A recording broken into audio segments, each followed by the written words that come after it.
What's up, FA Nation? It's time for another edition of Waiver Wire Tuesday. We're going to help you win your fantasy football championships. Those of you who are watching this are probably well on your way, and these are important pickups. I'm Jen Piacenti.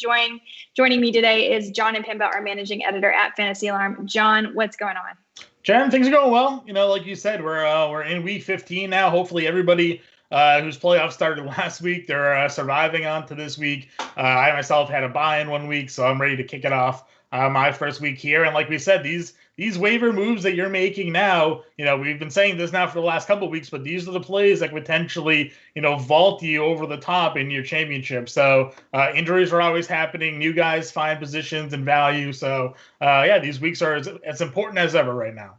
They are as important as ever, and strange things can happen to lead you to a championship. I know Rashad Perriman was one of those heroes last year, right. A name you wouldn't have thought of at the beginning of the year. And by the way, I'm still stand by the fact that you don't need to think of him anymore. I said that on the live stream on Sunday. But we're going to go through some of those ads that might help you through this week or potentially the next 2 weeks. So what I want to do, Jon, is I actually do want to focus on a lot of streaming positions. I actually want to start a little backwards today. I want to start with defense. Sure.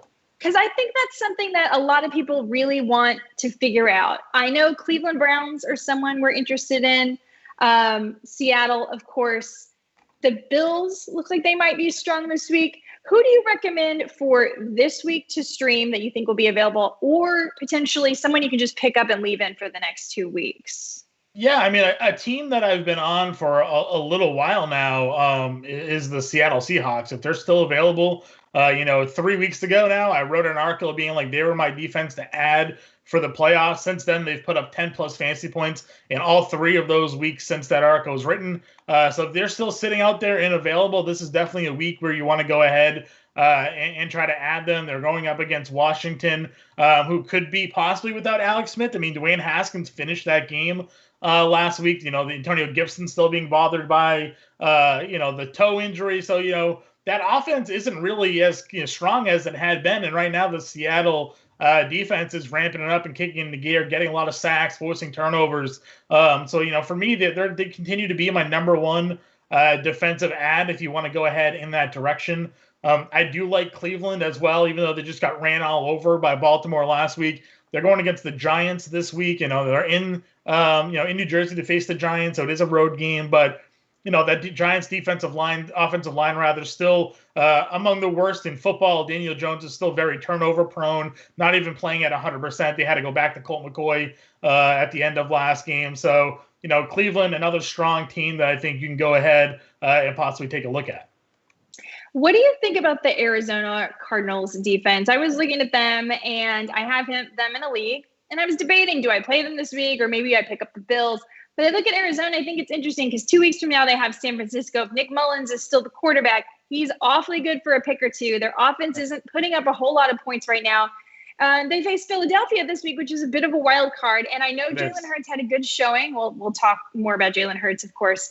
But I still feel like he's a rookie and mistakes can be made. The O-line stinks. So I'm kind of interested in Arizona as a deep ad.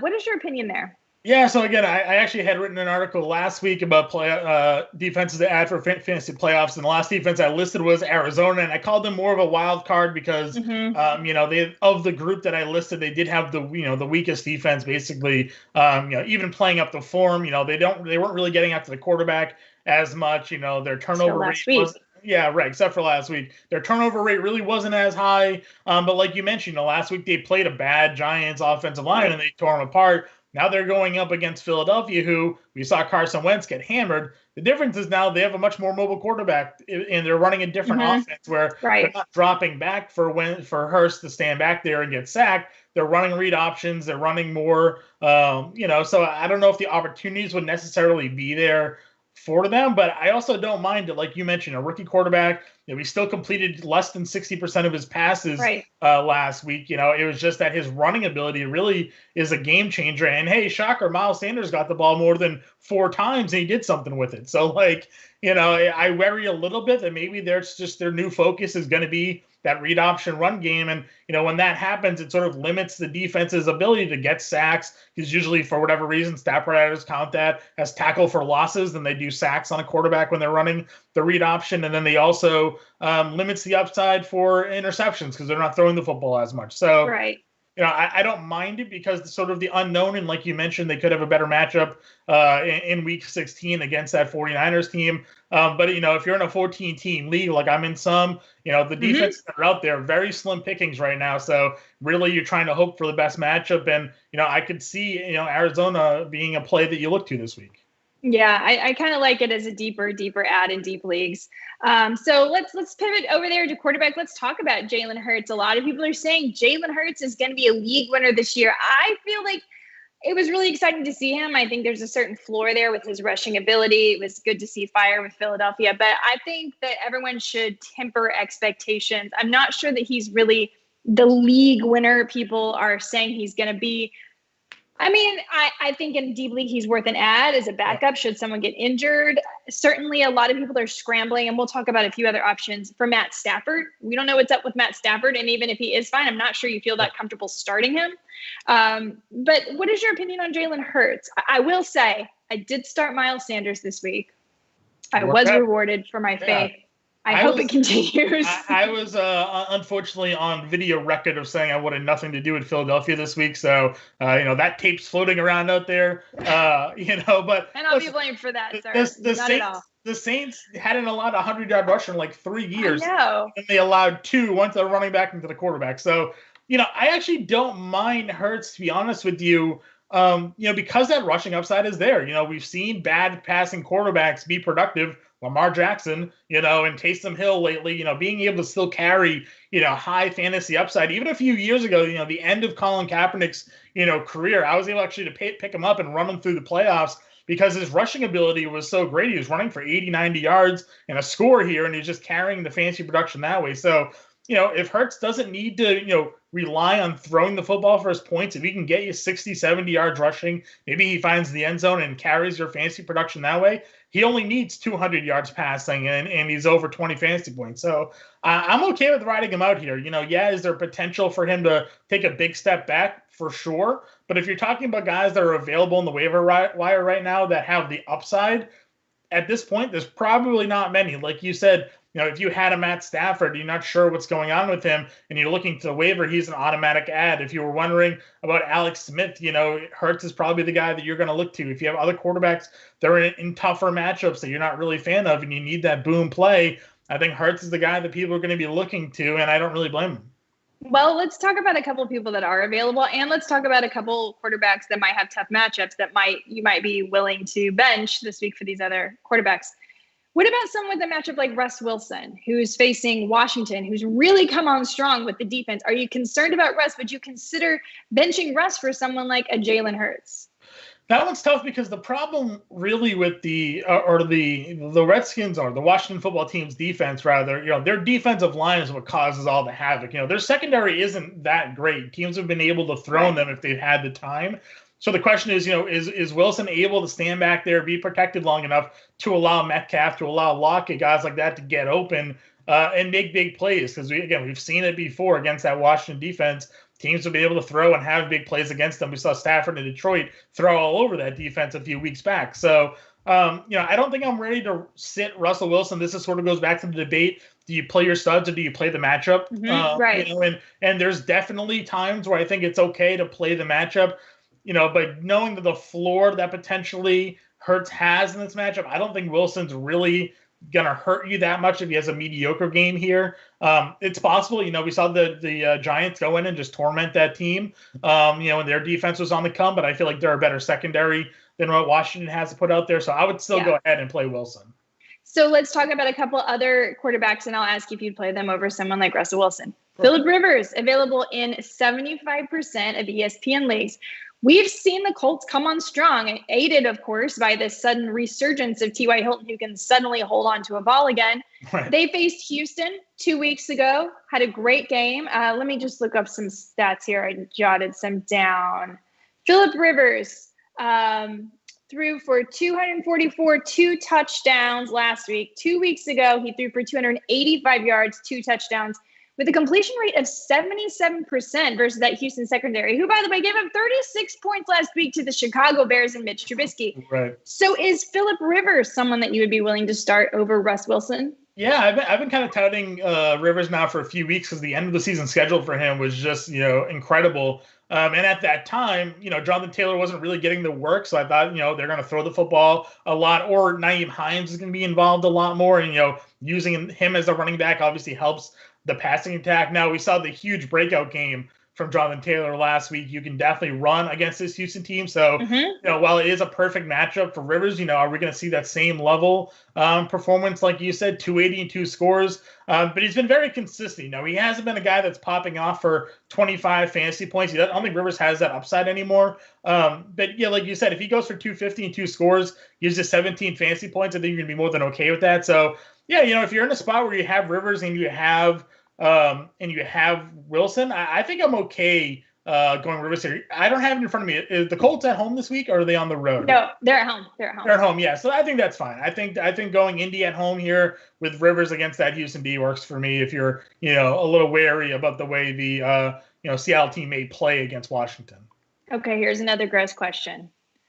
Mitch Trubisky, also available in 75% of ESPN leagues. Facing Minnesota, Minnesota's given up the most points to opposing wide receivers so far this year. Are he and Allen Robinson going to connect and have a day, or is this going to be another tough matchup? Because Minnesota plays Chicago very hard. Is Mitch Trubisky someone we should take a shot on if we don't have Alex Smith or Matt Stafford?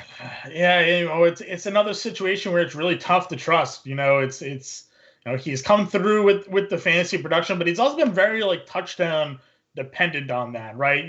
Montgomery's been really coming on really strong lately. And if, Trubisky, if he's not throwing, for a lot of the yardage, what kind of upside is he going to bring you? If he doesn't have. Last 3 games, average of 258 yards per game, 2-3 touchdown games in there.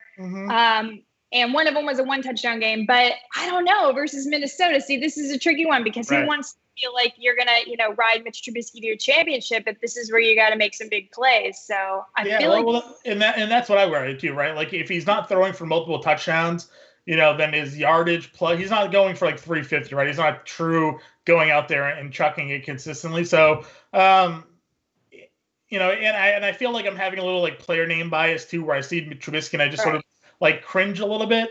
The fact that they're on the road makes me want to go with Rivers over him. If they were at home, maybe I would feel better about it. And again, not like there's that whole home crowd factor anymore or whatever, but just the idea of him being at home, I feel a little bit more comfortable trusting Trubisky. So I would probably pass still. I would go Rivers over the other guys if they're there. But if Rivers is taken, for instance, then sure, I have no problem going Trubisky, and again, given the recent play of that offense, the Bears are one of the teams that, again, I was looking to target, earlier, before the playoffs had started. I was trying to get Allen Robinson on the cheap from teams, who are out of it, being, worried about the schedule, because that schedule coming up is so nice for them. So, I'm probably not going to play him over Rivers, but, that schedule and the matchups are perfect for them.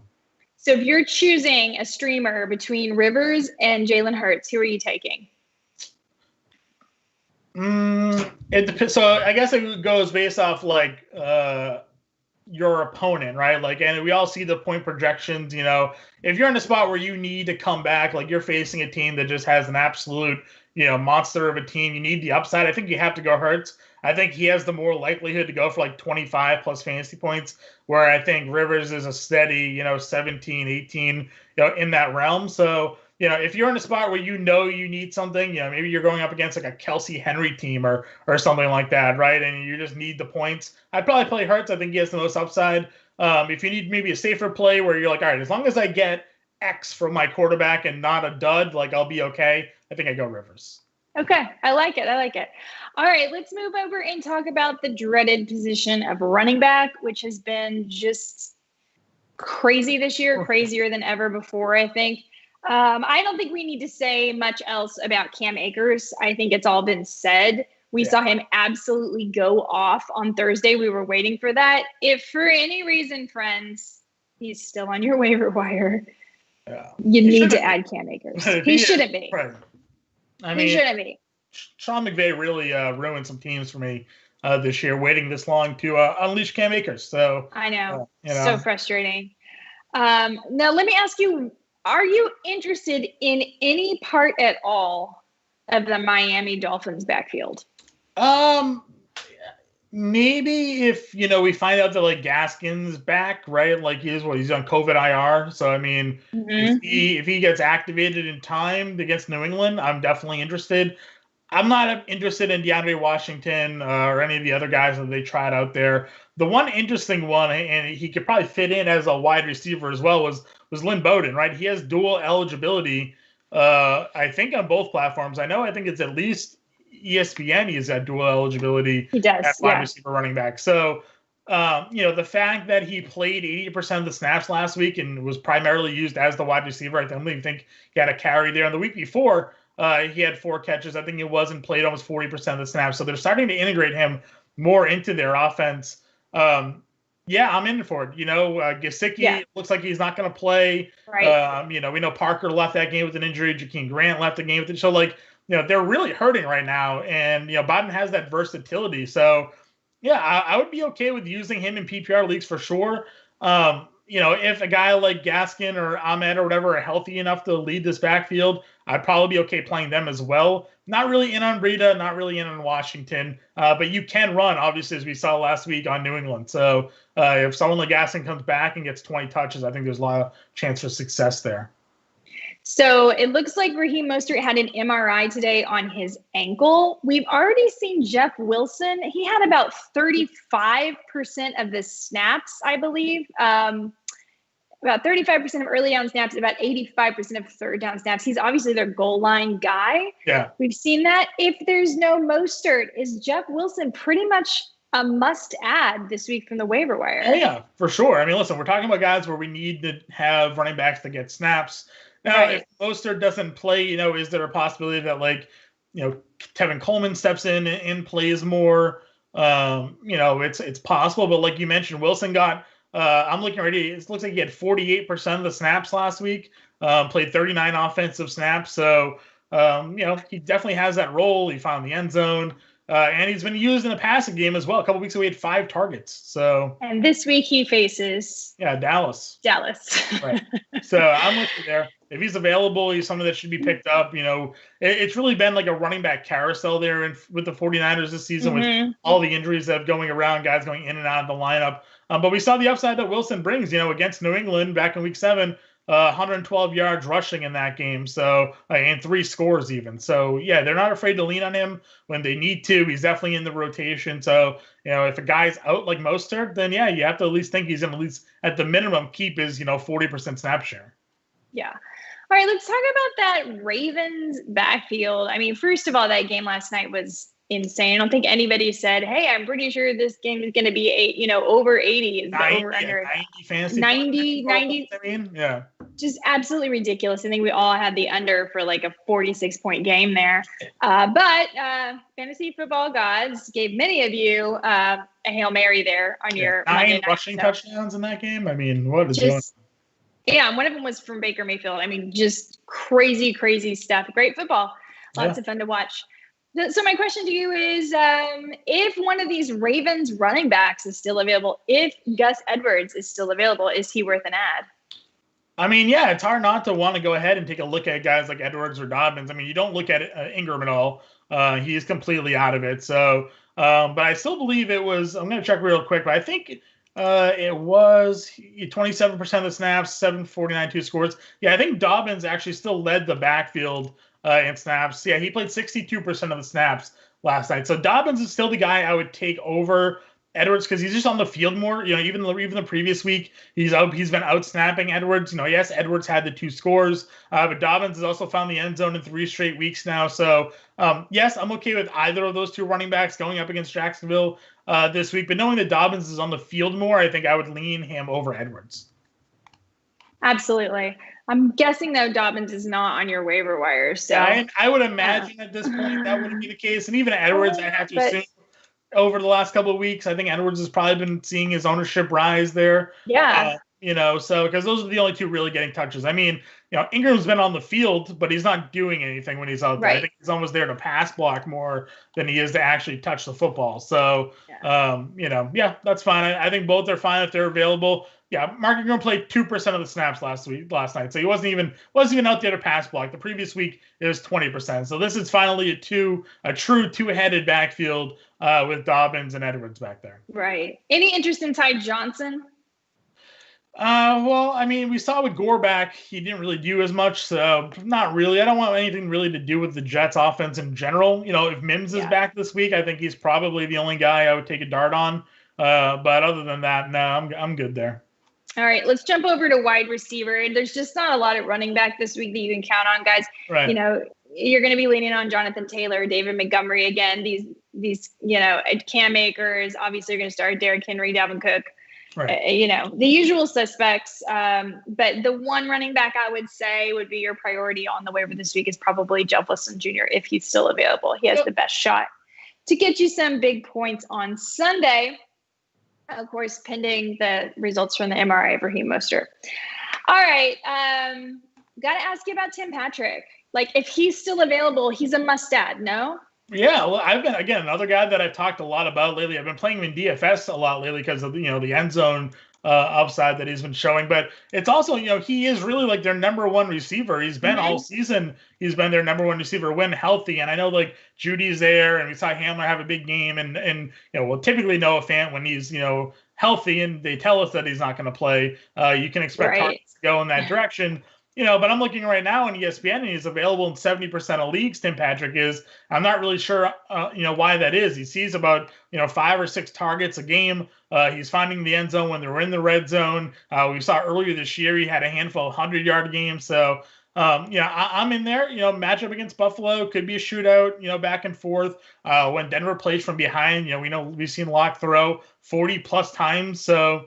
I'm there. If Tim Patrick's available and you need to spot start somebody, I have no problem going there. Someone else that's available, I think he's only rostered in 18% of ESPN leagues, is Keelan Cole. Now, this is a little riskier, but what we saw in the Jacksonville game is Glennon just wasn't getting it done, and he got the hook. Mm-hmm. And Gardner Minshew, savior of America, came back in.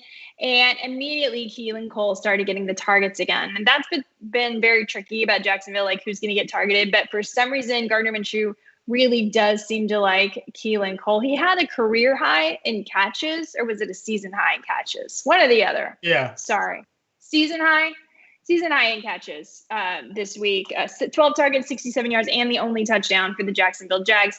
Is this someone that might be worth stashing now that we think Gardner Minshew is going to be the guy for the rest of the season? I mean, I get the thing they're going to be throwing the football a lot in these next couple of weeks, going at Baltimore, home against Chicago, games where, Jacksonville's been okay being competitive, but those two teams should be better than them.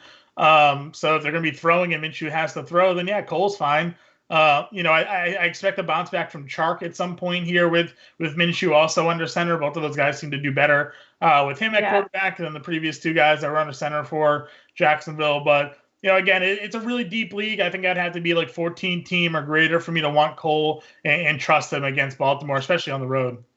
Russell Gage, is he available in your league? And if so, are you getting him? I think they're shutting down Julio for the rest of the season. What do you think? Yeah, I mean, it's a matchup where, again, I think they're going to have to throw, Gage finally was able to sort of step up. This year when he was asked to be the number 2 receiver, he didn't really come through for us. Julio's been out a handful of times and Gage never really performed in that situation. But, 5 catches, 82 yards here. And then he also threw for a touchdown to help the fantasy upside. I don't know if he can obviously count on another touchdown pass out of him, but Tampa Bay should, again, be in the lead position here. You have to think that they're going to throw. Atlanta will against Tampa Bay. I like that they're at least home. So sure, the Tampa Bay secondary hasn't really been very good in the last couple of weeks that they've played either. So, yeah, again, it's a tough buy. It's not a guy I like to trust, but when you're this late in the year, if you need a spot start, someone that's going to have number 2 target potential on their team, then Gage is fine. I don't mind adding him.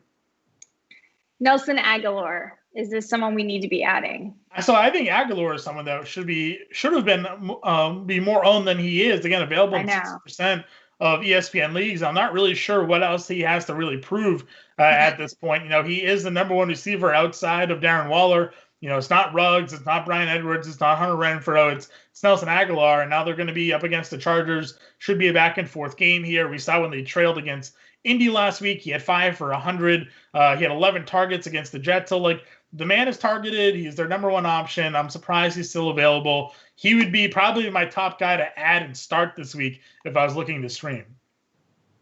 I like it. Now let's go back to Houston. We keep bringing this up every week, but I think if Keke Coutee is still available, that we add Keke Coutee. We still don't know the status of Brandon Cooks. Right. But I'm still interested in Chad Hansen. Both are fine. Yeah, I see no reason to go away from Hansen either. He was something that I actually used again in DFS last week because he was under $4,000. He's so cheap. And back-to-back weeks now with 7 targets. He caught all 7 of the passes against Chicago. Now he goes up against Indy, who he basically emerged on the scene against to go 5 for 101. I don't think he'll surprise anybody at this point. I think he's more of people understand that he's going to be on the field and be a top receiver for this offense. And Watson's also going to throw the football, regardless of who his receivers are. That's how they're going to try to score points. It's not going to be coming from the running game. I know David Johnson is supposedly going to be back this week potentially. But what kind of impact is he going to have against the Colts? Probably minimal. So I'm in on Coutee. I'm in on Hansen if they're both available, which they should be, because Watson's going to have to throw the football here.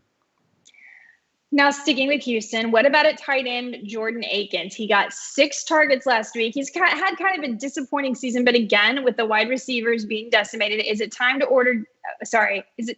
roster order? I was just going to order Jordan Akins, off my tight end menu. Yeah. I would like a side of Jordan Akins, please. Yes. Yeah. They have the Bengals week 16. So that says to me, maybe I might want Jordan Akins around. In the long game, if you're in a spot where maybe you like your tight end matchup this week, but you don't have a stud tight end, you're not rostering a Waller, a Hawkinson, a Kelsey, whatever, an Andrews, then if you're streaming and you want to play for week 16, Akins is fine. It would have been nice for him to catch that touchdown last week instead of dropping it, blaming the sun, I guess. But, he is the pass catching option in that offense. As more guys go down, his target share is obviously going to go up a little bit. So, he hasn't been very reliable, but again, we're looking at a pass first offense, and since he's, garbage defense. So I wouldn't necessarily play him against Indy this week, but if you're looking long term, he's probably a future ad for sure. Well, I think we have now established that the Los Angeles Rams are a really good football team. Even though we didn't think that, maybe we thought they were fakers at the beginning, it seems they are not fakers. I think we have also established they have a good defense, and they've still benefited from having a relatively easy schedule. They've beaten the teams they should have beaten, but largely, playing the NFC East and the AFC East this year hasn't, entirely been a tough run for them. And now they have the Jets this week. So, I think we've also established the Jets are a really terrible football team. And in fact, they are indeed the worst to the tight end position. So my question to you, is it worth grabbing Tyler Higbee or Gerald Everett this week, or playing them in a tight end premium league over certain wide receivers? I don't know about playing them over a wide receiver per se, because it's still very unclear between the two who is going to be the guy week in, week out. Now, we know that Higbee blocks more than Everett does. So in terms of routes run, typically Everett's the guy that leads that category, and he's oftentimes a little bit more targeted too. But we've also seen Higbee have his fair share of touchdowns, and yardage-wise, he sometimes outpaces Everett. It's a real coin flip for me. We were higher on Everett than Higbee going into the year. It's kind of been a wash for most of it. So, it's a great matchup, but it's also a great matchup where I think they're going to run a ton, or guys like Kupp and Woods won't have as much trouble getting open. So I don't know if Goff's even going to really look at the tight ends too often. So if you're really in a spot where you need to play one or the other, I'm probably still going to lean Everett over Higbee, but, you could probably play both and come out just the same. But would you play one of them over, say, someone like Dalton Schultz? Yes, because I don't want to go up against the 49ers defense. Right. So there's situations where you might want to grab one of them for a week. Now I got to ask you about the superstar tight end that looks like he may be coming available this Sunday. And that is Mr. George Kittle. What do we do about George Kittle? If he's out there, do we get him? Do we play him? Do we win our leagues this way, John? Right. So I wrote an article today basically calling him a trap play this week if you're going to go out and try to do it. And it's not that it's, he's obviously an elite talent. He's one of the best tight ends in football. It's an offense that is going to be without Deebo Samuel, so there's going to be open target share for Kittle as well. But it's his first game back. And it's really about how the 49ers have handled guys coming back from injuries this season. And, their first game back, they've limited them. Deebo Samuel played 32% of the snaps, I think it was. We saw Jordan Reed play like 13 snaps in his return from injury. So are we expecting Kittle to come back and play 70%, 80% of the snaps? We're not. So now he's going to be up against a Dallas defense, which is bad as their defense has been. They're actually in the middle of the pack against tight ends. Leighton Vander Esch is actually a decent cover linebacker against the tight end position. So we're talking about limited snaps, a decent cover guy against him, an offense that's been up and down. So for me, it just feels like you're risking yourself, with a guy that may not be on the field a lot. Now, could they limit his snaps to just red zone opportunities against a bad Dallas team and therefore he has touchdown upside? Sure, but now you're banking on touchdowns, and that's really hard to do. So unless you're really in a situation where your tight end is in a really bad way on your roster, I think there's a lot more tight ends that with consistent matchups that I'd rather trust over them. We talk about guys like Cole Kmet, who's been on the come and played 80% of the snaps last week. Irv Smith, we saw last week, scored a touchdown if Rudolph is still out. Guys like that are available in leagues that I think you can play and probably trust more at this point than playing Kittle. But I understand the appeal, I understand the allure. We'll have to see how this week's of practice comes out. I'm hopeful we'll get some sort of indication on how they plan to use him. But it's Kyle Shanahan. The 49ers haven't been very good about giving out that information, however. So, we'll see. My guess is that he would be limited, though. So you would have to either really be in a deep league or really hurting at tight end. Maybe you had him and you lost Gesicki this week and you don't really have much else out there. Then sure, go ahead. But it's definitely a risk. Well, John, we've already overstayed our welcome. I don't know how time flies this quickly, but that was another Tuesday edition of the Waiver Wire at Fantasy Alarm. If you need any more information, suggestions for waiver wire pickups, there's an article written every Tuesday morning. It comes out by Dan Malin. It's awesome. Lists a whole lot of great waiver wire targets. In addition, you can always tweet John. You can tweet me. We'll also be in the chat 24/7 pretty much at Fantasy Alarm. Yeah. Someone will be there to answer your questions. John, thanks so much for joining me. Yeah, no, always a pleasure. And hopefully next week when we're doing this, we're talking to you all in your championships. That's right. You guys go out and win. We're going to help you win. We're going to go make all our waiver wire moves now too. And we will catch you next time.